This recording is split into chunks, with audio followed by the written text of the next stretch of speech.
नम भोले बाबा देवी पार्वती जी को ये सुनाते हैं कि राघवेंद्र सरकार इनका विवाह होता अयोध्या आ गए। रास्ते में वीर परशुराम जी से इनका संवाद हुआ है। मैंने शायद पहले दिन बताया था, एक प्रश्नावली में आया है, श्री जनक लली लक्ष्मण की बहन बोलो भौजाई कैसे हुई। भगवान भोलेनाथ देवी पार्वती को ये दिव्य कथा सुना रहे हैं और कह रहे हैं, सुनो भवानी,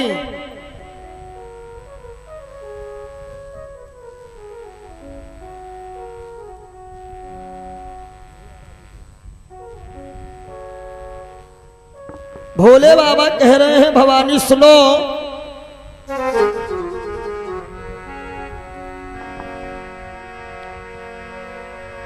जैसा कि गोस्वामी बाबा ने संकेत किया है, जब परशुराम राम जी पे नाराज होते हैं, समय के अभाव से ज्यादा विस्तार न बढ़ाते हुए बाबा ने चौपाई लिखी है कि भैया लक्ष्मण परशुराम जी से कहते हैं कि बहु धनु ही तोरी लरिकाई, अब कबहु न असरिस कीन गोसाई। इस चौपाई के माध्यम से कवियों ने सिद्ध किया कि श्री जानकी जी लक्ष्मण की किसी कल्प में बहन हुई है। जब वीर परशुराम के पिता जमदग्नि का वध हुआ, इनकी माता रेणुका जो है 21 बार छाती कूट कूट करके रोई, तो इन्होंने ये संकल्प लिया था कि मैं 21 बार है वंशी क्षत्रियों को पृथ्वी से समाप्त करूंगा। काफी राजाओं को मार करके उनके धनुष बाण ये सब छीन के अपने आश्रम पर ये रखते गए थे। तो एक दिन पृथ्वी मैया शेष जी से कहती हैं कि देखिए शेष जी, अब हमारा भार तुम्हारे ऊपर है, और बाबा परशुराम के आश्रम में इतने हथियार हैं, यदि किसी राक्षस के हाथ ये हथियार लग गए तो वो तो बहुत ज्यादा जुल्म करेगा, और जब ज्यादा जुल्म करेगा, पृथ्वी मैया का कहना है हमें कष्ट नहीं होता है, मेरी छाती फाड़ के अनाज पैदा करो। अरे मुझे कष्ट तो जब होता है जब हम पे पाप बढ़ता है। शेष जी सुनो, यदि पाप बढ़ेगा, मेरे ऊपर भार और मेरी वजनता तुम नहीं सहन कर पाओगे, फिर क्या किया जाए। मैया पृथ्वी ने कहा हम लोग एक नाटक खेलेंगे। तो पृथ्वी मैया सुंदर स्त्री का रूप बनाती हैं और शेष जी बालक बन गए। शेष जी कह रहे हैं, माता जी आप मेरी माँ और हम आपके बेटे, लेकिन अवस्था कोशिश करके और बूढ़ी करो। और बाबा परशुराम के आश्रम पर जैसे आई, परशुराम जी ने देखा ये तो बूढ़ी देवी यहाँ आ गई। बोलो कैसे आई हो। बोली बाबा मैं निकल रही थी, शाम होने को आई है, मैं सोच रही हूँ आप ही के आश्रम पे रह जाऊं आज। हाँ हाँ रुक जाओ। कहा रुक क्या जाए बाबा, एक मेरी शर्त है। बोलो। कहा मेरे साथ में एक बच्चा है ना, ये बड़ा चंचल है, और इससे यदि कोई गलती हो जाए तो भाई नाराज ना होना, क्योंकि संत लोग जब नाराज हो जाते हैं तो पता नहीं जो मन में आए वही कह देते हैं, और जो कह देते वो हो जाता है। क्यों? क्योंकि भक्ति जो है 9 प्रकार की बताई गई है, जिसमें पहला स्थान संतों के ही साथ में दिया गया है। प्रथम भगति संतन कर संगम। परशुराम जी ने कहा चलो भाई, बालक बन रहे, एक स्वभाव जहां देखो तो करे उपाय, रुक जाइए कोई बात नहीं, बच्चा है। अब भैया परशुराम जी जैसे यहां से बाहर निकले, पृथ्वी मैया ने इशारा किया, आप क्या देख रहे हो? तो शेष जी बालक के रूप में थे ही, जितने अवैध रूप से ये बाबा हथियार रखे थे ना, वो सब धन तोड़ ताड़ चौपट कर दिए। अब परशुराम जी आए बड़ा क्रोधित। पृथ्वी मैया बोली, बाबा तुमने वचन दिया था, बच्चे से गलती होगी कुछ कहोगे नहीं। तो बोले कहेंगे कुछ नहीं, बाकी इस बच्चे को लेके अब निकल जाओ यहां से। तो आज जब परशुराम जी मेरे राघव पे नाराज हुए कि ये धनुष तूने तोड़ा, मैं जिंदा नहीं छोड़ूंगा, तो लक्ष्मण ने पहली बात तो ये बता दिया कि देखिए भाई, मेरे बड़े भैया धनुहा तो तोड़े नहीं है। हाँ, चक्कर ये है जो ज्यादा मीठा होता है वो अपनी नाश कराता है, और मीठे गन्ने को देखो तो कोल्हू में पेरा जाता है। भाई ने मीठे शब्द कहे तो और क्रोध चढ़ आया है, और ये सबसे पहले बोल पड़े इसलिए चोर ठहराया है। लेकिन सच्चाई तो ये है, भैया ने धनुआ नहीं तोड़ा। बोले छुवत टूट रघुपति न दोषो। अब आप खामखा नाराज हो रहे हो। और रही बात धनुहा की, तो कहा कि बहु धनु ही तोरी लड़काई, अब कबहू न असरी सकीन गोसाई। ये पुरानी बात याद दिलाया कि न जाने कितनी हम तोड़ दिए तुम्हारे आश्रम पर, तब ऐसे गुस्सा नहीं। तो पृथ्वी के पुत्र बने थे शेष जी, और वही शेषावतार आज है लक्ष्मण, और माता जानकी भी पृथ्वी की ही पुत्री हैं, क्योंकि पृथ्वी से ही वो कलश निकला था जिससे मैया जानकी जी आई हैं, इसलिए वो पृथ्वी की पुत्री। अब एक बार ये बने हैं पृथ्वी के पुत्र, भाई बहन का रिश्ता इस रिश्ते से हुआ। भोले बाबा देवी पार्वती को यह दिव्य पावन कथा सुनाते हैं। अब आगे की कथा में देखिए, उस अदालत का जो प्रधान है, हम लोग बहुत छोटे हैं, राम जी भी नहीं छोड़े गए हैं, हम लोग क्या हैं। यह सूत्र जीवन में याद रखिएगा। कौन सा सूत्र? भगवान के घर देर है, अंधेर नहीं है, और कर्मानुसार फल तो सबको मिलता सही है। और इस युग में तो वैसे भी सबसे बड़ी पूजा यही है, कौन? कर्म ही पूजा है। भोले बाबा कह रहे हैं सुनो,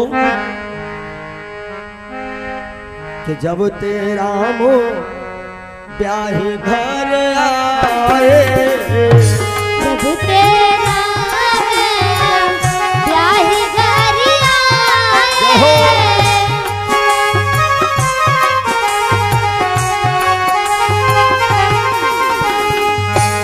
राम जी जी गुरु जी, जब तेरा मुँह ब्याही घर आए, नित नव मंगल मोद बधाए। जब तेरा ब्याही घर आए, नित नव मंगल मोद बधाए।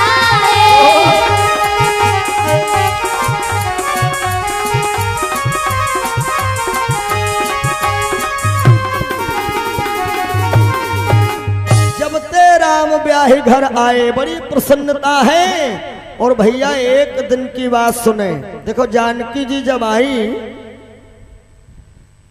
देखा कि एक नहीं, दो नहीं, तीन नहीं, चार सीता जी के कितनी सास हैं? रहे 760 हो रानी, और रानी तीन तो जानी। आजकल क्या है? आजकल एक बहू है, एक सास है, हफ्ते में 5 बार तो तन्नतुनी होती होगी। और रामायण के बड़े प्रेमी, फायदा क्या है भैया? आजकल की सास तो कहती हैं, हे भगवान हमें सीता जैसी बहू देना। सास लोग कहती हैं कि हे भगवान हमें सीता जैसी बहू देना। और खुद है मंथरा की नानी, सीता जैसी बहू मिलेगी कहां? सास लोगों से हम यही निवेदन करते हैं कि आप लोग कौशल्या बनना सीखो, और जब कौशल्या वाले लक्षण तुम्हारे अंदर आएंगे तो सीता जैसी बहुया मिल जाएगी। इतनी सासों के बीच में रह रही हैं सिया जी, कभी झगड़ा नहीं। आज की कथा में माताएं बहनें विशेष ध्यान रखें, कभी भी सास बहू में झगड़ा आज भी नहीं हो सकता है, मगर कब? जब सास बहू को अपनी बेटी माने तब। और जब सास बहू को बेटी माने तब बेटी सास को अपनी सगी माता मानेगी ही मानेगी। और तुम सोचो हम मंथरा बनी रहे और सीता जैसी बहू मिले तब तो असंभव है। एक दिन क्या हुआ, माता कौशल्या कह रही हैं, अरे बहू जल पिलाओ मुझे। तो सिया जी जल्दी जल्दी एक पात्र साफ करके जल लेकर के चली। अचानक इनके पैर में झाड़ू की सीख लग गई, रक्त निकलने लगा पैर से। और सिया जी ने वो खून देख करके झाड़ू की तरफ देखा और कहा, रे दुष्ट, तूने माता की सेवा में बाधा पहुंचाने का काम किया है। और एकदम नजर टिकाई झाड़ू पे तो वो झाड़ू जो है जल करके खाक हो गया। और ये दृश्य मैया कौशल्या ने देख लिया। अब कौशल्या जी घबराई कि बड़की बहू रोज मेरे पैर दाबती है, और मैं कह देता कि बहू अब जाए के सो जाओ। और मान लिया किसी दिन हमारी आंख लग गई, हमने नहीं कहा बहू सो जाओ, और उसने घूर के देख लिया तो झाड़ू वाली गत मेरी भी हो जाएगी, बड़ा खतरा है। राम आए, कौशल्या बोली, राघव बेटा इधर आओ। बोले हाँ मैया। कौशल्या ने कहा, बेटा मेरी इच्छा ये है, तू और बहू थोड़े दिन के लिए बाहर घूमाओ अथवा अलग रहो। तो प्रभु श्री राम कह रहे, मैया कोई अपराध हुआ? और ये कैसे आपने सोच लिया कि शरीर से कहीं परछाई दूर हट जाएगी? मेरे से कोई गलती हुई तो बताओ। तो कौशल्या ने कहा, बेटा ज्यादा बात बढ़ाऊंगी नहीं, गलती तुमसे नहीं, हमको कुछ कुछ खतरा बहुरिया से दिख रहा है। हुआ क्या है? तो वही झाड़ू वाली कथा बताई। तो राम जी पहुंचे और कह रहे हैं, सिया तुमको एक वचन देना होगा। तो सीता ने कहा, मंडप के नीचे 5 वचन ले ही चुके हो, अब क्या है? राम बोले, ये 6ठा स्पेशल वचन देना होगा। कौन सा? कि आज के बाद कभी भी किसी को जब तुम श्राप दोगी तो हमसे पूछ के, बगैर मेरी आज्ञा लिए तुम किसी को श्राप नहीं दोगी। सीता ने ये वचन दिया। भगवान श्री राम एक दिन जानकी जी को लेकर के एकांत में बैठे और कह रहे, सीता तुम तो जानती हो कि हम किस लिए यहाँ आए हैं। हाँ जानती हूं। तो अब हमें कुछ विशेष प्रोग्राम करना होगा। इतने में देवताओं ने विचार विमर्श किया कि रामलला का विवाह तो हो गया है, अब ऐसा ना हो ये फंस जाए महामोह के चक्कर में। तो जिसलिए हम लोगों ने इनको भेजा वो काम अधूरा रह जाए। तो नारद जी को भेजा, गुप्तचर बना के चले जाओ, सूचना दे आओ। बाबा नारद ने आकर के राम जी से कहा, देवताओं ने हमें भेजा है। राम बोले तुम्हें भेजा है और हम बन जाने का प्लान सेट कर रहे हैं। अब आइए देखिए, राम जी ने नारद जी से कहा कि जाओ देवताओं से कह दो थोड़ा मेरा सहयोग करें। और सहयोग में क्या हुआ, अर्धरात्रि में माता सरस्वती जी आती हैं, श्रीधाम अयोध्या में प्रवेश करती हैं। और सबसे पहले मैया सरस्वती महाराज दशरथ जी की बुद्धि पर बैठ गई हैं। क्या हुआ कि एक दिवस अचानक राजा ने और दर्पण में अपना मुख देखा। अचानक राजा ने दर्पण में अपना मुख देखा।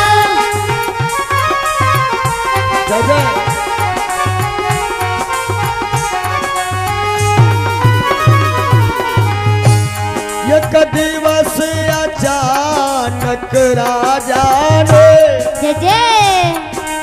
दर्पण में अपना मुख देखा। देखा कुछ बाल सफेद हुए और चौथे पन को सन्मुख देखा।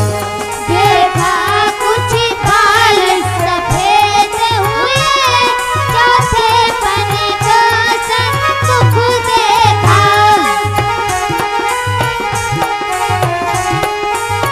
बोल। एक दिवस अचानक राजा ने दर्पण में अपना मुख देखा और देखा कुछ बाल सफेद हुए, मानो चौथे पन को सन्मुख देखा। मैंने बताया था कि लूटना है लूट लो बिन दाम राम बिकात है, और उठ बजरिया जाएगी अब रह गए दिन साथ हैं।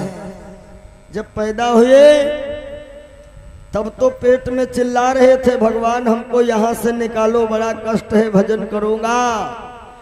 अब जब इस अदालत में आए भजन भूल गए, भजन भूल गए, परिवार के चक्कर में पड़ के दान पुण्य करना भूल गए। बोले वेंकाय नमः। बाल काले हैं मानो काली अंधेरी रात है, और जब बालों में सफेदी आ जाए समझ लेना उजली ऋतु हो गई है। बाल जब सफेद होते हैं तो समझ लेना कि भगवान तुमको नोटिस भेजे हैं कि बेटा आप भजन में लग जाओ, काफी फंसे रहे इस जंजाल में। लेकिन आदमी बड़ा होशियार है भाई, भगवान ने नोटिस भेजी, सफेदी आई, भाई साहब चौराहे से लगा के आए काली डाई। पहली नोटिस आ गई जब बाल पाक दिखाते हैं भैया ने डाई लगाया। अब दूसरी में नैन तिंगुर गिरने लागे, दांत हैं, बोले चश्मा टेस्ट, गिरे थे 5-6 दांत, पूरे निकलवा दिए, पूरी 32 चढ़वा लिए, बोले बड़ा सुख है।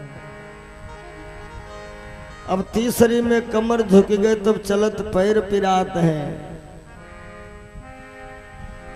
फिर भी प्लास्टिक सर्जरी करवा लिए तो परमात्मा के गुस्साई, एक नोटिस भेजा, 2 भेजा, 3 और चौथी बार नोटिस नहीं। अब आ गया वारंट, चौथा हथकड़ी जम साथ है। तब पता चला कि हाय यहां पर तो अपना कोई नहीं है, यहां पर अपना कोई नहीं है। इसलिए मैं बार बार यही कहता हूं, थोड़ा समय निकालो। वैसे तो जब तक ये जीवन है फुर्सत काम से होती ही नहीं है। जिंदगी जब तक रहेगी फुर्सत न होगी काम से। और कुछ समय ऐसा निकालो, प्रेम कर लो श्री राम से। जैसे अपने वहां राजनीति, ऐसे परमात्मा के वहां अपने गांव घर में प्रधानी चलती, भगवान के वहां भी प्रधानी चलती। और प्रधान नाम पद का है, पर्सनल नहीं है, वहां के प्रधान है कर्म। जैसे अपने यहां इस मायावी नगरी में पार्लियामेंट की बैठक होती, सभी मेंबर पहुंचते, तो हम आप लोग कोई साधारण नहीं है, हम लोग भी पार्लियामेंट के ही तो मेंबर हैं। कि उस पार्लियामेंट में सुनना, उस पार्लियामेंट में सुनना, और जीवन का जजमेंट प्रभु का यही पार्लियामेंट, प्रभु का यही पार्लियामेंट, प्रभु का यही पार्लियामेंट, प्रभु का यही पार्लियामेंट। राम जी, जीवू जी, इस पार्लियामेंट में सुनना, जय हो। उस पार्लियामेंट में सुनना, जीवन का जजमेंट प्रभु का यही पार्लियामेंट, प्रभु का यही पार्लियामेंट, प्रभु का यही पार्लियामेंट। और वो सबसे है बड़ी अदालत, वहां न चल सकती है वकालत। वहाँ न चल सकती है वकालत, वहाँ न चल सकती है वकालत। वो सबसे है बड़ी अदालत, वहां न चल सकती है वकालत। हो पुकार जब कहना होगा, जय हो। हो पुकार जब कहना होगा, सर आइए मुप्रजेंट प्रभु का यही पार्लियामेंट, प्रभु का यही पार्लियामेंट, प्रभु का यही पार्लियामेंट।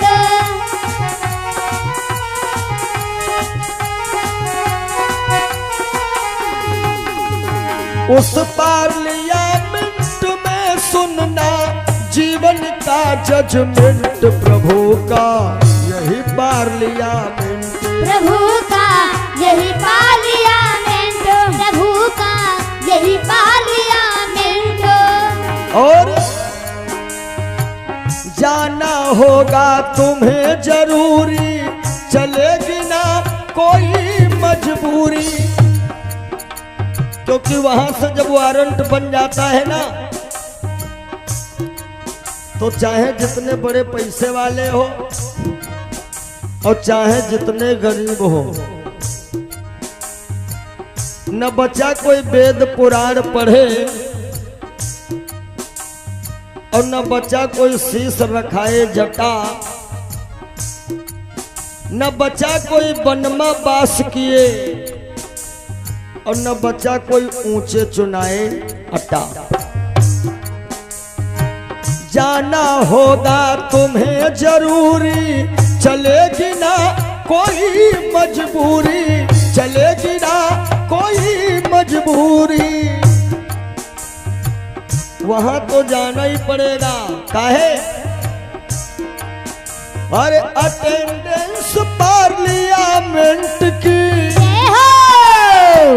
अटेंडेंस पार्लियामेंट की क्वाइट इम्पोर्टेंट, प्रभु का यही पार्लियामेंट, प्रभु का यही पार्लियामेंट, प्रभु का यही पार्लियामेंट।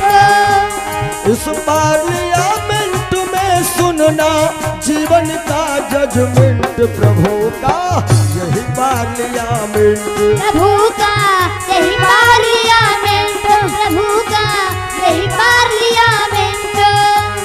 अब वो चाहे जो भी हो, हिंदू मुस्लिम सिख ईसाई, सबको जाना होगा भाई,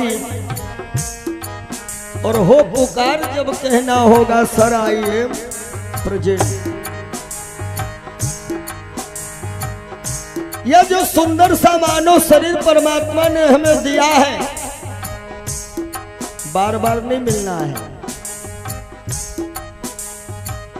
बड़े भाग्य मानुष तन पावा, सुर दुर्लभ सदग्रंथ निगावा। अगर कुदृष्टि तुम डालोगे, अपनी आंखें खुद फोड़ोगे, अपनी आंखें खुद फोड़ोगे, और कोई डॉक्टर दे न सकेगा, ये हो कोई डॉक्टर दे न सकेगा आइजमेंट, प्रभु का यही पार्लियामेंट, प्रभु का यही पार्लियामेंट, प्रभु का यही पार्लियामेंट। और अंतिम भाग, बड़े भाग्य पाई नर देहि, इससे बनिए राम सनेही, इससे बनिए राम सनेही, इससे बनिए राम सनेही। हो बड़े भाग्य पाई नर देहि, इससे बनिए राम सनेही, इससे बनिए राम सनेही। काहे के? राम के हाथों में सबका है, जय हो राम के हाथों में सबका है, फ्यूचर पास्ट प्रेजेंट, यानी भूत भविष्य वर्तमान, राम के हाथों में सबका है, फ्यूचर पास्ट प्रेजेंट, प्रभु का यही पार्लियामेंट, प्रभु का यही पार्लियामेंट। इसलिए सब लोग लगा लेना हाजरी, तो भज ले राम नाम अर्जेंट, तू भज ले राम नाम अर्जेंट। और आना जाना यह निरंतर, आना जाना यह निरंतर, कोई न परमानेंट, तो भज ले राम नाम अर्जेंट, तू भज ले राम नाम अर्जेंट, जय श्री राम।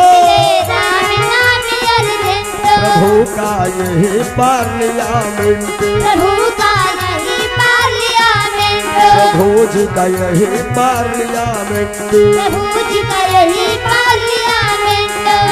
हाँ उस पार्लियामेंट में सुनना, जय हो उस पार्लियामेंट में सुनना जीवन का जजमेंट, प्रभु का जय हो प्रभु का यही पार्लियामेंट, प्रभु का यही पार्लियामेंट, प्रभु का यही पार्लियामेंट, हे प्रभु का यही पार्लियामेंट।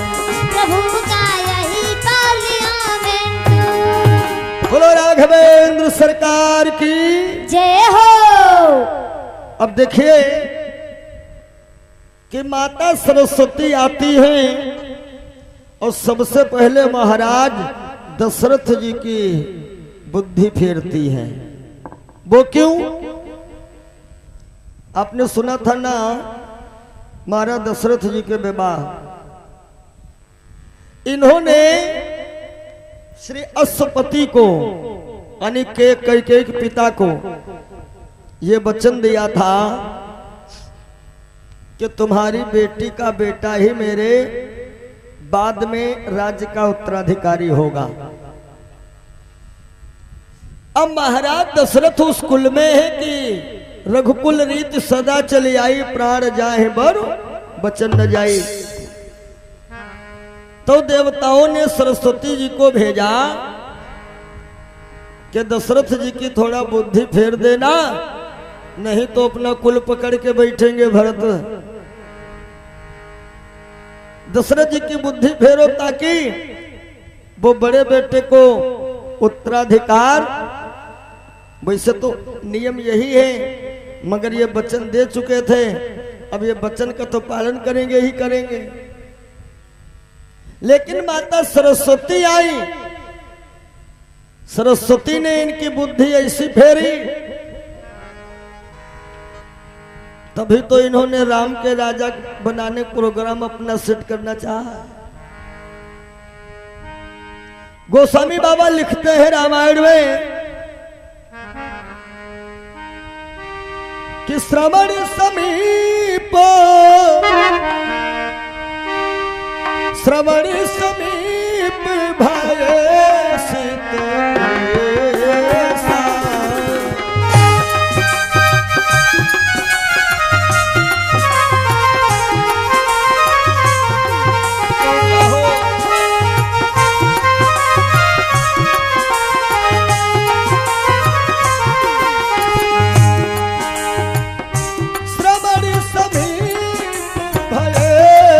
सित के मनहु जरठ मन अस उपदेसा, मनहु जरठ मन अस उपदेसा, मनहु जरठ मन अस उपदेसा। श्रवण समीप यानी महाराज दशरथ जो है, जब देखा सफेद बाल अब तो भाई चौथापन आ गया है, गुरु जी के पास पहुंचते हैं। गुरुदेव अब चौथापन आ गया है, मेरा समय तो मानो भजन करने का है। मेरा एक विचार है, जे अयोध्या का राज्य जेठे पुत्र को सौंप दें। सरस्वती कहलवा रही हैं, नहीं तो ये तो रघुकुल के हैं और इस कुल में दिया हुआ वचन कभी मिथ्या नहीं होता। भोले बाबा देवी पार्वती को ये कथा सुना रहे, सुनो भवानी, कि महाराज दशरथ जी ने जब गुरुदेव जी से मशविरा मिलाई, गुरुदेव ने मानो आज्ञा भी दे दिया हो। चारों तरफ से लोग बुलाए गए, सभा में ये प्रस्ताव रखा गया कि राम जी राजा बने या ना बने। सारी सभा की आवाज थी राम राजा बने। हाँ, घर के दो सदस्य नहीं थे, एक तो भरत और दूजे शत्रुघ्न, जे चले गए थे अपने ननिहाल। एक कथा में ऐसा भी आया है कि महाराज दशरथ जी ने कैकेयी से कहा कि देखो मैंने तुम्हारे पिता को जो वचन दिया था, तो उस वचन के अनुसार तो तुम्हारे बेटा बनेगा उत्तराधिकारी, लेकिन कैकेयी भरत से ज्यादा राम जी को प्रेम करती थी। क्योंकि ये राम जी का नियम था, सुबह उठ करके पहले कैकेयी मैया को ही प्रणाम करते थे। तो कैकेयी ने मना कर दिया था, रे भरत को रहने दो, राम ही राजा बन जाए। ऐसा भी लेख मिला। ऐसे गोस्वामी बाबा लिख रहे हैं कि भरत और शत्रुघ्न ये दोनों थे अपने मामा के वहां। सारी अयोध्या में खबर फैल जाती है कि कल जो है राम राजा बनेंगे।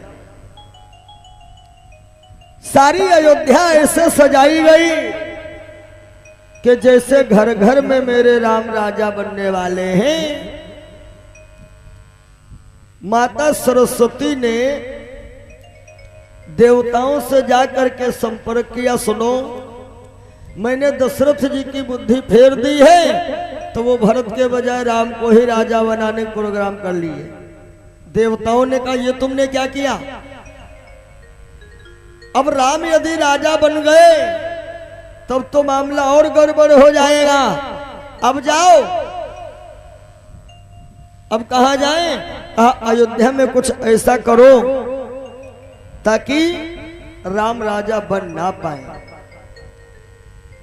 सज्जनों, यहां तो तैयारी चल रही थी, पूरी अयोध्या सजाई गई। यही लग रहा था कि हर घर में राम राजा बनने वाले हैं।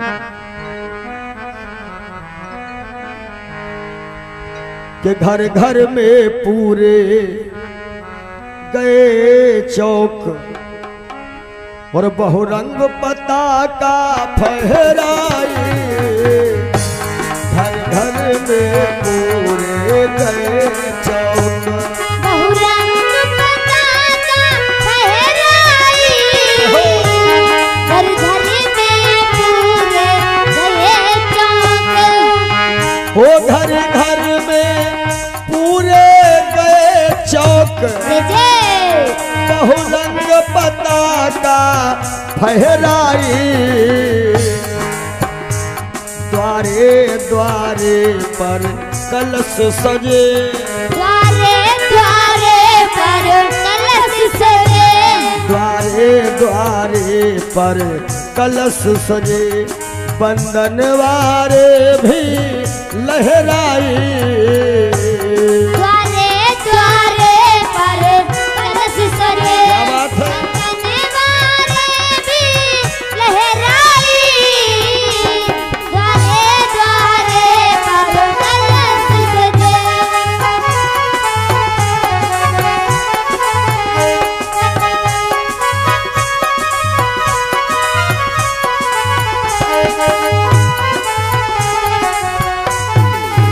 बोला रामचंद्र भगवान की जय हो। सारी अयोध्या में खुशी की लहर दौड़ गई कि अब तो मेरे राम राजा बन जाएंगे। आप भी थोड़ा खुशी मनाइएगा, सब लोग मस्ती में बजाएंगे, ताली बोलेंगे।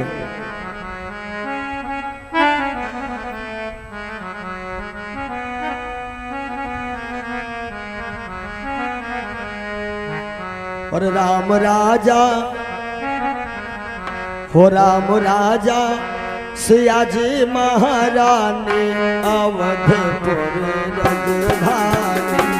राम राजा सिया जी महारानी अवधपुर राजधानी। राम राम राम सिया राम राम राम बोलो। राम राम राम सिया राम राम राम। हो राम राम राम सिया राम राम राम। राम राम राम सिया राम राम राम। हो राम राजा जय हो। हो राम राजा सिया जी महारानी अवधपुर राजधानी। राम राजा सिया जी महारानी अवधपुर राजधानी। हो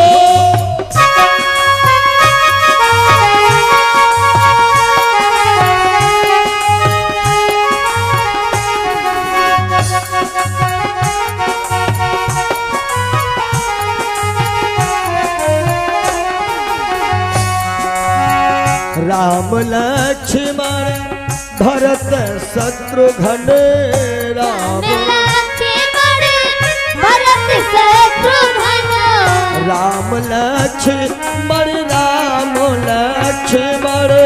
भरत शत्रुघ्न राम लक्ष्मण भरत शत्रुघ्न राम लक्ष्मण भरत शत्रुघ्न और बड़ी माता जय हो बड़ी माता कौशल्या रानी अवधपुर रंगधा हो राम राजा सिया जी महारानी अवधपुर राजधानी राम राजा सिया जी महारानी अवधपुर राजधानी राम राजा सिया जी महारानी अवधपुर राजधानी राम राजा सिया जी महारानी अवधपुर राजधानी राम राजा सिया जी महारानी अवधपुर राजधानी बोलिए राघवेंद्र सरकार की जय हो। अब भाई सारी अयोध्या में तो खुशी की लहर है, लेकिन कि शोभा बिगाड़ने पहले तो नागिन राहों पर जाती है, फिर सर के सारे बाल खोल डायन महलों में जाती है। ये डायन कौन है? इसका नाम है मंथरा। यह बात इसको अच्छी नहीं लगी मंथरा को कि राम अवध के राजा बन जाएं। तो मंथरा नाटक फैलाने के लिए चल पड़ी। देवी पार्वती को यह कथा भोले बाबा सुना रहे थे ना, तो पार्वती ने शिवजी से पूछा, महाराज ये मंथरा कौन है? भोले बाबा बड़ा प्रसन्न हुए कि तुम कथा कायदे से सुन रही हो। वक्ता कोई भी हो, भोले बाबा ये कथा जब सुनाए हैं भवानी को, तो एक शर्त रखी थी कि बीच बीच तुम वहां करती रहना, इससे थोड़ा हमारा मन लगेगा कथा कहने में। और श्रोता जब बीच बीच सर हिलाते या ताली बजाते हैं तो वक्ता का भी मन लगता है। अकेले श्रोते से कुछ नहीं होता, ना ही अकेले वक्ते से। जब श्रोता वक्ता दोनों कैसे हो, श्रोता वक्ता ज्ञान यदि कथा राम के गूढ़ है। भवानी कह रहे महाराज जब सारी अयोध्या प्रसन्न है तो आखिर ये मंथरा कौन है जिसने डाइन का रोल अदा कर दिया? भोले बाबा कह रहे हैं ये मंथरा जो है विरोचन की कन्या है। कि थी मंथरा विरोचन जाई, थी मंथरा विरोचन जाई, थी मंथरा विरोचन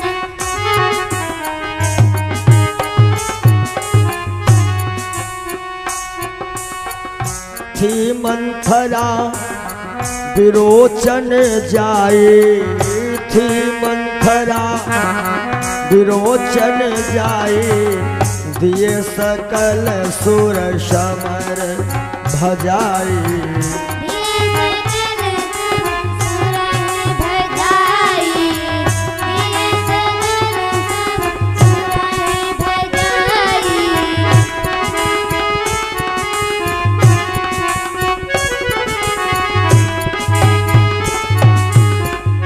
मंथरा जो है मंथरा, ये प्रहलाद के बेटे विरोचन की कन्या है।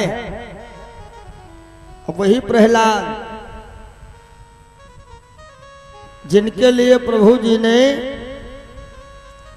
यह महीना स्पेशल बनाया था, जिस महीने में ये सत्संग कर रहे हो आप लोग, हर किसी को ये नसीब नहीं होता है। इस महीने को कहते हैं पुरुषोत्तम मास।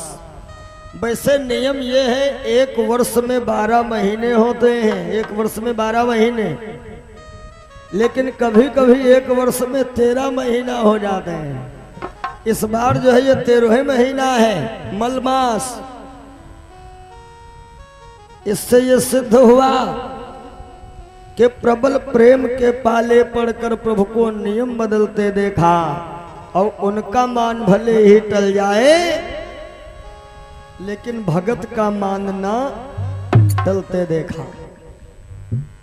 अरे वही प्रहलाद जिनके लिए भगवान ने स्पेशल ये महीना बनाया, क्योंकि हिरण्यकश्यप ने वरदान मांगा था भोले बाबा से, और बता चुके हैं ये बाबा ऐसे हैं, बाकी देवता देने के पहले विचार करते हैं, और हमारे भोले बाबा पहले कोई विचार नहीं, नो टेंशन।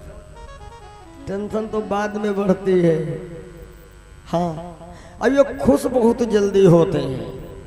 कई कथा में बताया पंडित जी ने कि बाबा बहुत जल्दी खुश होते हैं। तो समाज में ऐसा नहीं है कि सब लोग एक ही क्वालिटी बैठे हों। एक चोर बैठा था, उसने सोचा कि अभी तो पंडित जी रहेंगे यहाँ 2-4 दिन, अब भला देखे ये लोगों को बहकाते हैं या कुछ ऐसा है। पहुंचा बाबा के मंदिर, लेकिन चोर तो चोर। कहते हैं ना कि चोर चोरी से गया लेकिन तोबा फेरी से नहीं गया। आश्रम में एक बच्चा चोरी करता था, आश्रम में बच्चा चोरी करता था। तो महंत जी ने क्या किया, इसके माथे पर एक तरफ लिखवा दिया चोर। अब ये बच्चा क्या करता है कि महंत जी ने लिखवाया है चोर, तो दूसरी तरफ इसने लिखवा लिया माखन। अब जब लोग पढ़ते हैं तो पढ़ने में आता है माखन चोर, मामला बच गया। तो ये चोर जब मंदिर पहुंचा बाबा के और जल चढ़ाया, भाई देखें पंडित जी की बात सत्य है। जैसे जल चढ़ा के चलने लगा, सोचा घंटा बजा ले, और जैसे घंटा बजाया, ओ कम से कम 20 किलो का घंटा, वो भी पेवर सोना। चोर ने सोचा पंडित जी की कथा बहुत बढ़िया, पहले दिन की पूजा में इतना माल मिल गया, लेकिन ये घंटा हम उतारें कैसे। इधर उधर देखा, खोलने का कोई साधन नहीं। तो वही शिवलिंग था ना, शिवलिंग के ऊपर चढ़ करके घंटा विधिवत खोलने लगा, और बाबा आ गए। बोलो शंकर भगवान की जय हो। भोले बाबा कहते बेटा वरदान मांगो। अब चोर कांपने लगा, हम कौन से लंबी पूजा कर बैठे वरदान देने आ गए। भोले बाबा कहते हैं बेटा दुनिया में भक्त हमने बहुत देखे, लेकिन तुम्हारे जैसा पहली बार। चोर ने कहा बाबा हमारे जैसा पहले आता तो घंटा यहाँ बंद ही नहीं होता, हम बहुत पापी हैं, क्षमा कर दो। भोले बाबा ने कहा सुनो, दरअसल में दुनिया में भगत तो हमारे बहुत हुए, सबसे बड़ा भगत कौन हुआ? रावण।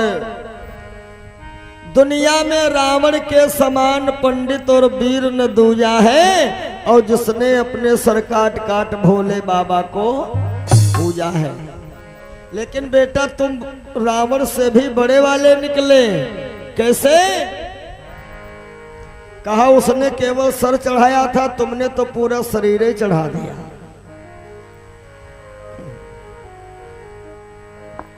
तो चोर ने सोचा ये तो अंधेरे में बढ़िया निशाना बैठ ही गया है, अब मांगे में कसर कोई रखबे न करो। चोर कहने लगा, अरे हमने सोचा वैसे तो आप आओगे नहीं, शरीर ही चढ़ाए दें।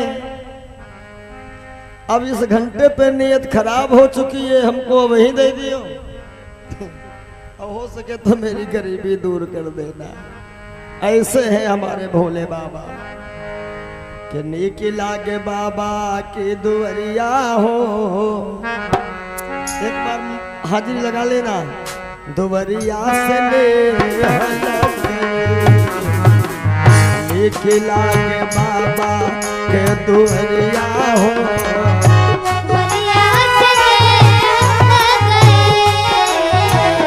नीक लागे बाबा के दुआरिया हो। दुआरिया से लग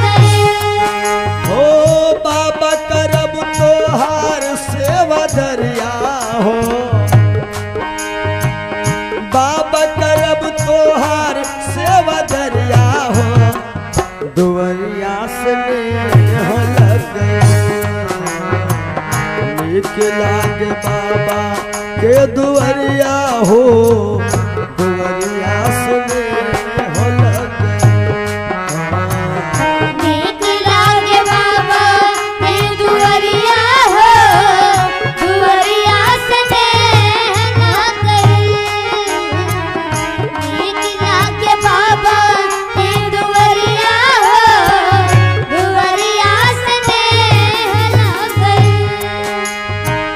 सोहे गरबा में बाबा नागो के माला।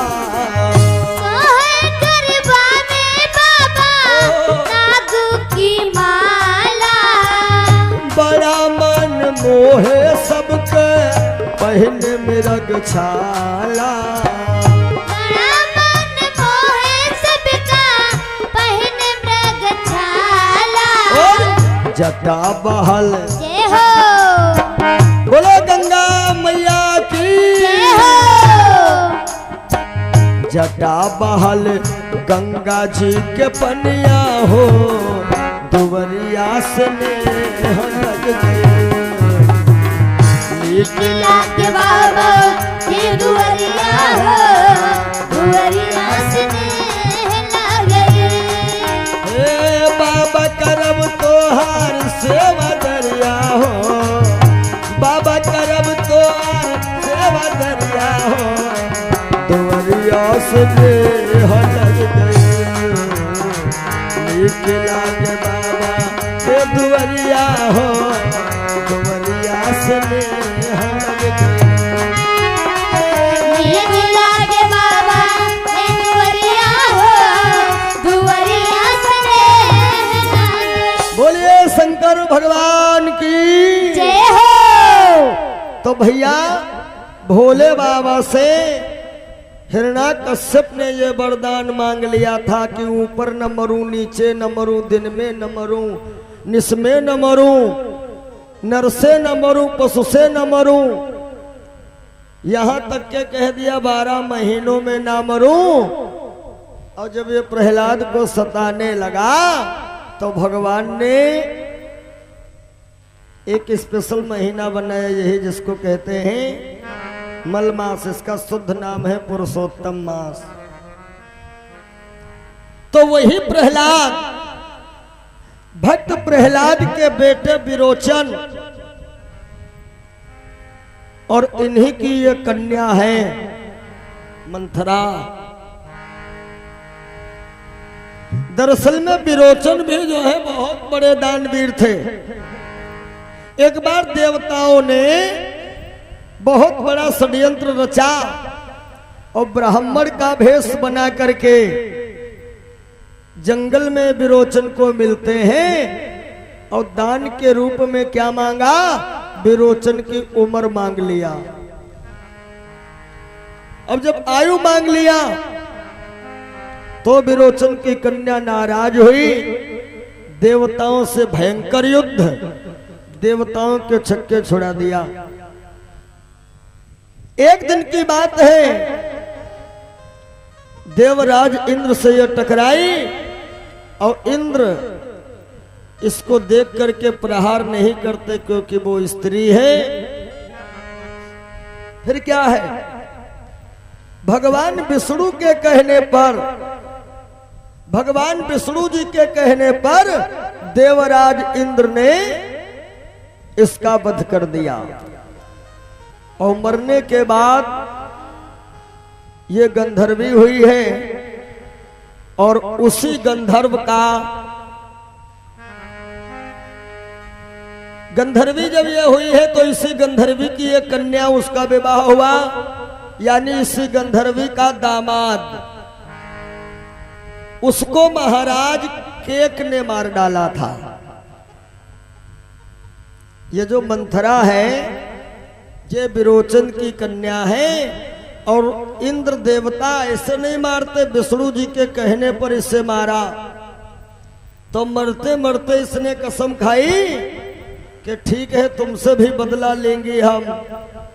और मरने के बाद यह एक गंधर्वी बनी और इसके दामाद को मार दिया अश्वपति ने, जिनको केक कहते हैं। तब ये गंधर्वी जो है राजा अश्वपति से कहने लगी मेरे दामाद की लाशें दे दो। तो केक ने गंधर्वी को भी मार दिया। तब गंधर्वी ने श्राप दिया कि तुमने मेरे दामाद की जान ली है तो हम तुम्हारे दामाद की जान लेंगी। यानी कर्म प्रधान विश्व करी राखा और जो जस की ने सुतस फल चाखा।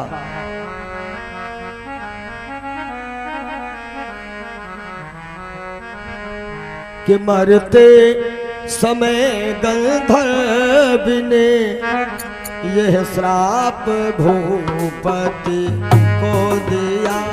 मरते समय गंधर्व ने यह श्राप भूपति को दिया।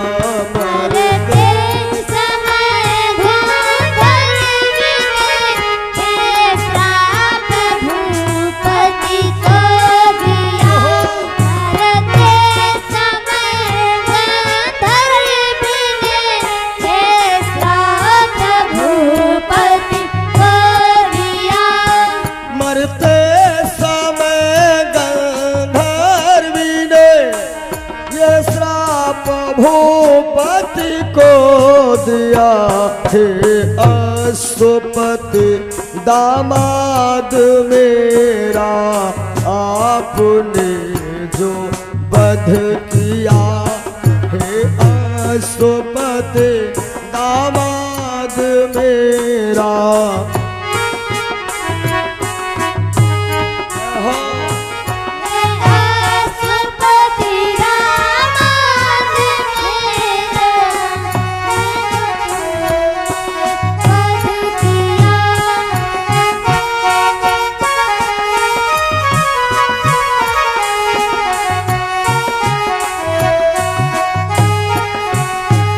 धरि रूप दासी मैं अवध कन्या तुम्हारी बलची हो।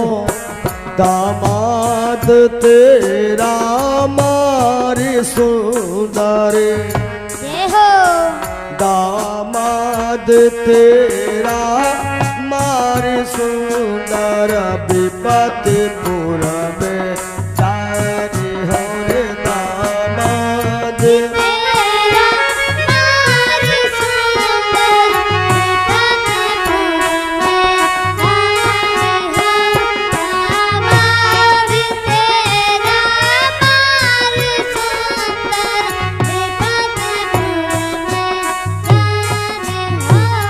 गंधर्वी ने यह श्राप दिया कि जैसे तुमने मेरे दामाद की जान ली है ऐसे ही हम तुम्हारे दामाद की जान लेंगी।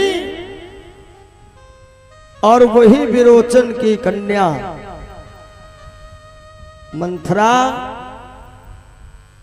जब कैकेयी का विवाह हुआ था, अच्छा पुराने समय में बड़े सिस्टम थे। जहां तक दहेज की बात देखी जाए तो हमें लगता है पहले के अपेक्षा अब दहेज कम है। क्यों? पहले जो है दान में दहेज में क्या दिया जाता था? बोले हाथी दिए गए, घोड़ा दिए गए। अब आजकल हाथी की कीमत देखो कितनी है भाई। अब सुविधा है, केवल अपनी बेटी के ही विवाह में हम लोग बहुत परिश्रम करते हैं। और तब एक और ये नियम था, बड़े बड़े लोग जो है ना, जब बेटियों का विवाह करते थे तो बिटिया के साथ में एक नौकरानी भी भेजते थे। कुछ सास लोग कहने लगती है बहुरियों से, इतनी तुम काम करना नहीं जानती थी तो अपने मायके से नौकरानी लाई हो तुम। तो ये मंथरा जो है कैकेयी के मायके से साथे आई थी। मंथरा ने विचार किया मौका हमें मिल गया, बदला लेना है विष्णु जी से भी, क्योंकि इन्हीं के कहने पर इंद्र ने मुझे मारा था। और दूसरे बदला लेना है महाराज केक से, क्यों? जिन्होंने मेरे दामाद का वध किया था। भोले बाबा कह रहे भवानी, वही कैकेयी जो है, उस कैकेयी की दासी मंथरा अपने सर के बालों को खोल लेती है और पूरा अपना भेष डाइन का बना करके पहुंच गई सीधे कैकेयी के भवन। अच्छा, कैकेयी बड़ा खुश थी कि मेरा राम राजा बनने वाला है। कैकेयी ने देखा, अरे मंथरा, ये तेरा हाल किसने ये हाल तेरा किया है? कुछ भूखी है या तेरे को प्यास लगी है? मंथरा कहने लगी, मालकिन, ना हम भूखी हैं और ना ही हमारे प्यास लगी है। फिर किसी से झगड़ा हुआ? नहीं, कोई झगड़ा नहीं हुआ। फिर तेरा ऐसा ये चेहरा क्यों बन गया? मंथरा आंसू बनावटी निकालते हैं आंख से और क्या कहती है, तुम्हारे घर में एक डाह लगा है जिसको कहते सबद का डाह। वो तुमको नहीं पता है मालकिन, मुझको पता है कि खुल गए भाग कौशल्या के, है दया उसी पर विधना की। रानी किस घोर नींद में है, अब लोक चाल निज राजा की। कैकेयी कह लगी, अरे मंथरा, ये कैसी बहकी बहकी बातें तू कर रही, तुझे पता होना चाहिए मेरा राम राजा बनने वाला है। मंथरा बोली, वही तो मैं कह रही हूं कि जिसका कल होगा राज तिलक, मर्तबा बुलंद उसी का है। जिसका कल होगा राज तिलक, मर्तबा बुलंद उसी का है।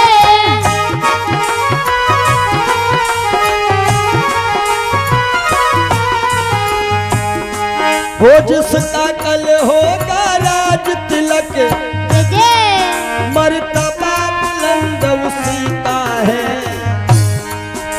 राजा जी जिसे चाहते हैं, रानी ये फंद उसी का है। राजा जी जिसे चाहते हैं, रानी ये फंद उसी का है।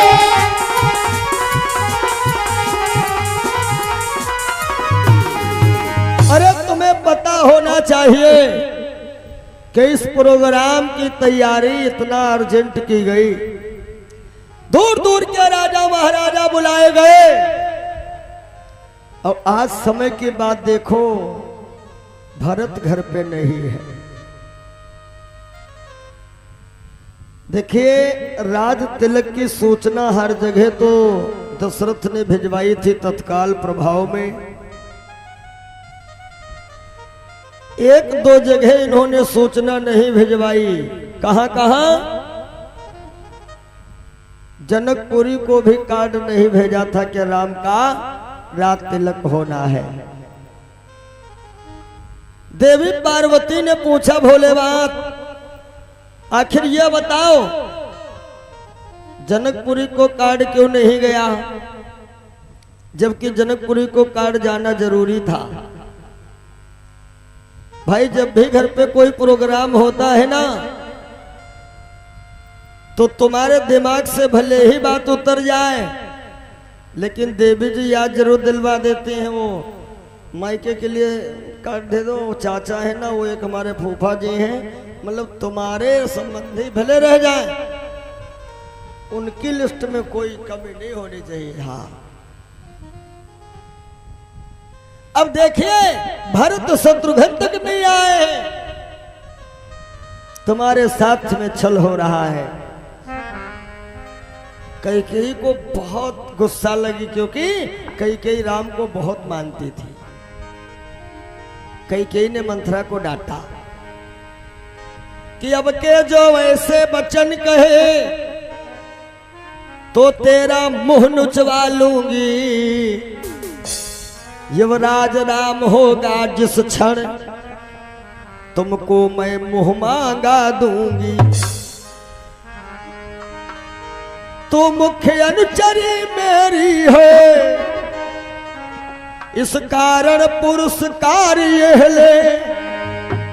और कल है त्योहार हमारे घर, दासी उपहार हार ये ले।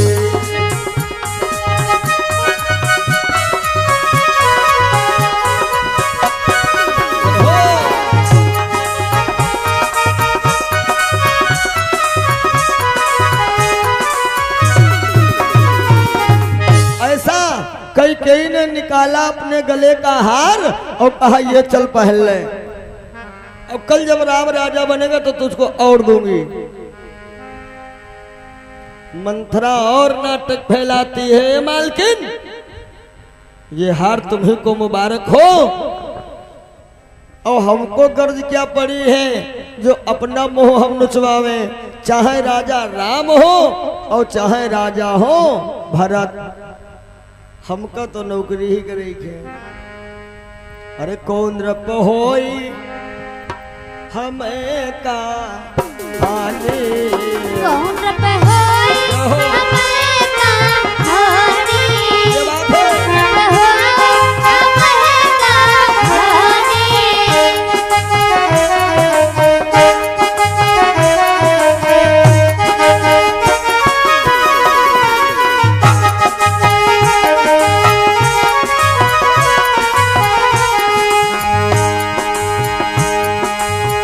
कौन रप होई हमें का हानि, कौन रप होई हमें का हानि। चेरी छोड़ना हो बुराने, चेरी छोड़ना हो बुरानी, चेरी छोड़ना हो बुरानी।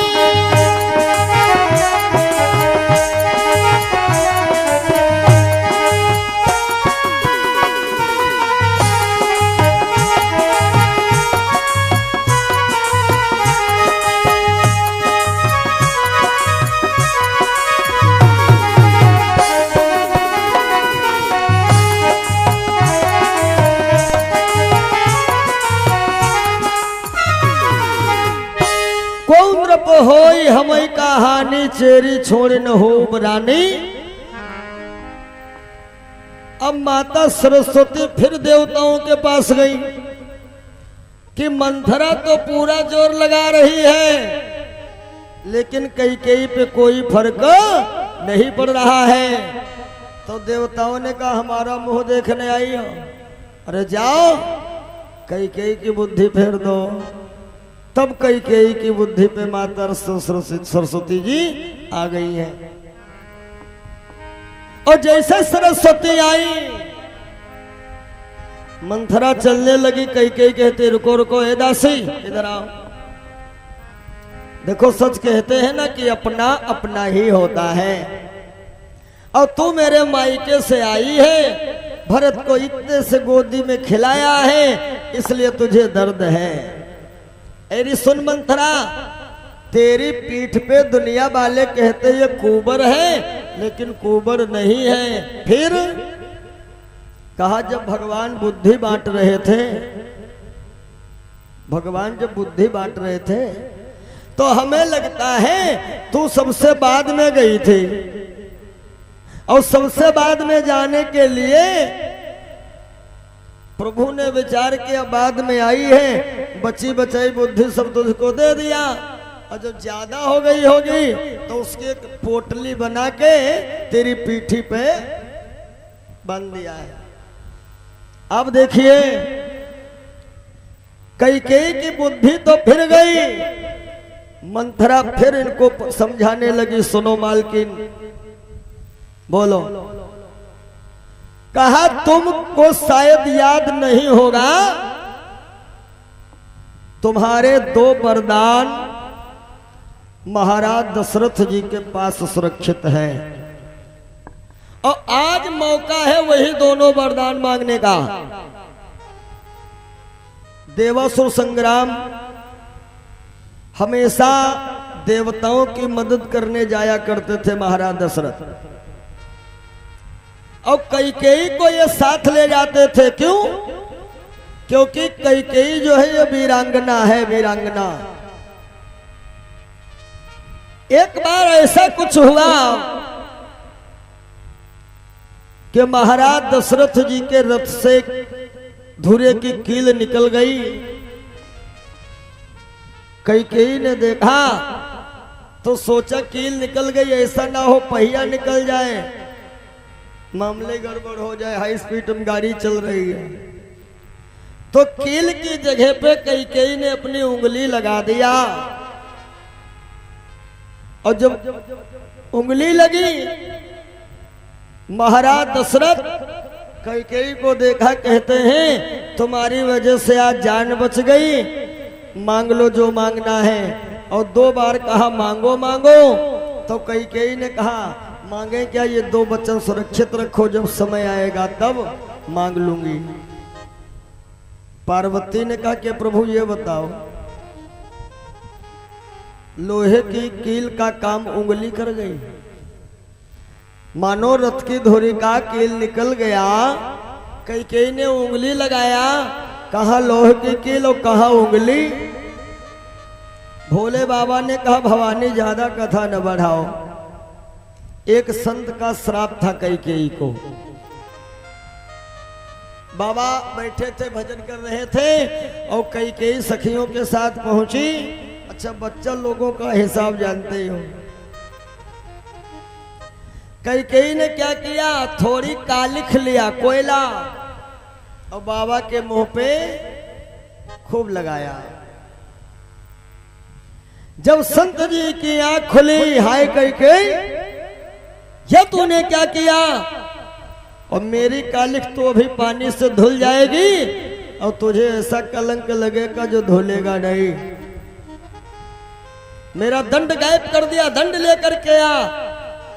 और दंडी सन्यासी थे, कैकेयी ने दंड ला के दिया, संतों ने श्राप दे दिया कि तेरा शरीर वज्र का हो जा।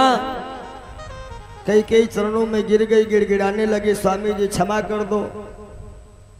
तो संतों ने कहा बहती हुई गंगा रोकी नहीं जा सकती है, कोशिश करने पर दिशा मोड़ी जा सकती है। तुम्हारा पूरा शरीर नहीं, जिस समय तुमको जरूरत लगे और तुम मेरे श्राप की याद करोगी, तो जितना अंग चाहोगी उतना अंग जो है तुम्हारा वज्र समान हो जाएगा। तो मंथरा समझा रही है, और मंथरा कहती है कैकेयी से सुनो, तुमको याद नहीं है, तुम्हारे वो पुराने वाले वचन, आज ही तो मौका है मांगने का। अच्छा तो ठीक है मैं चली को भवन। मंथरा ने कहा एक बात और सुन लो, ऐसे मांगना भी नहीं। क्यों? क्योंकि कहते हैं राजा जोगी अग्नि जल, इनके उल्टा रीत, मतलब निकल गया फिर पहचानते नहीं, फिर कैसे मांगोगी? कहा मांगना जब उनसे राम जी की कसम खिलवा लेना। हाँ कि मांगना बड़ी चतुराई से, जो मांग सफलता पा जाए। और उस वक्त मांगना राजा से, जब सौगंध राम की खा जाए।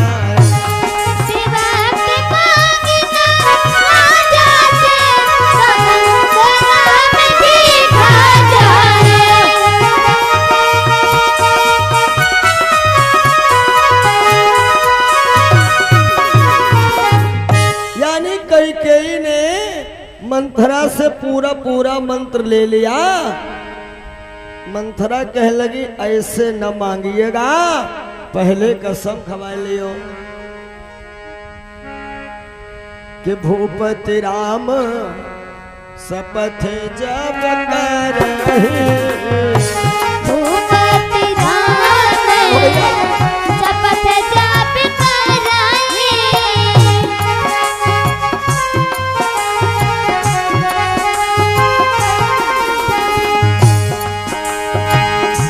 भूपति राम शपथ जब करहि, तब मांगे मुझे बचन न टरहि। भूपति राम शपथ जब करहि, तब मांगे मुझे बचन न टरहि।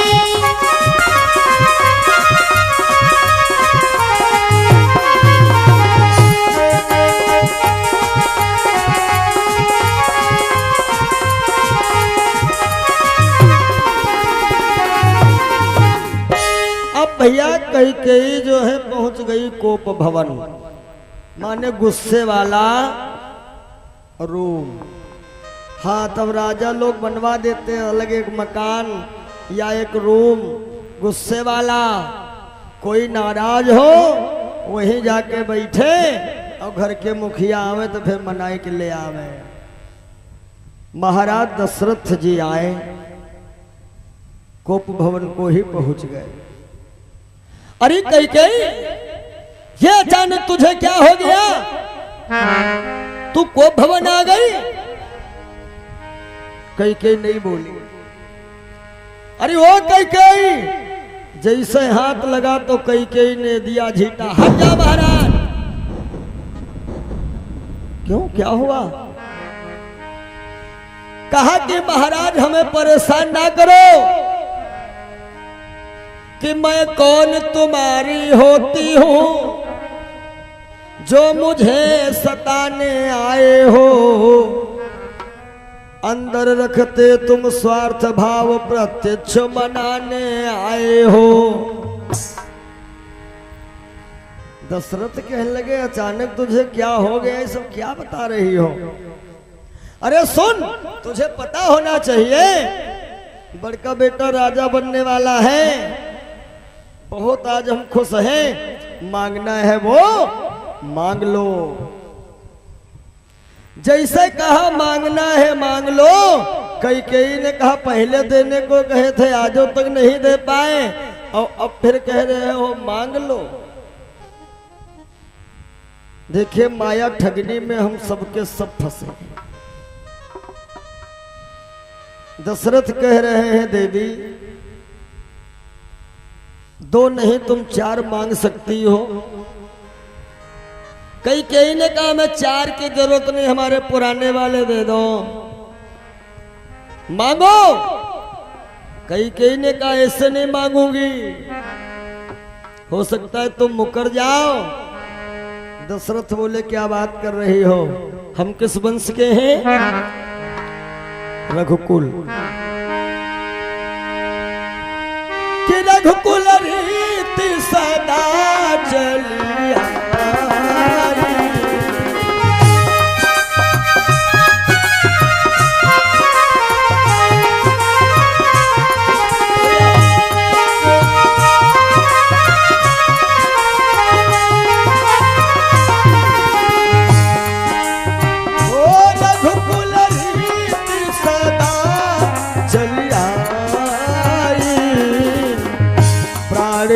काहे बरु बचन न जा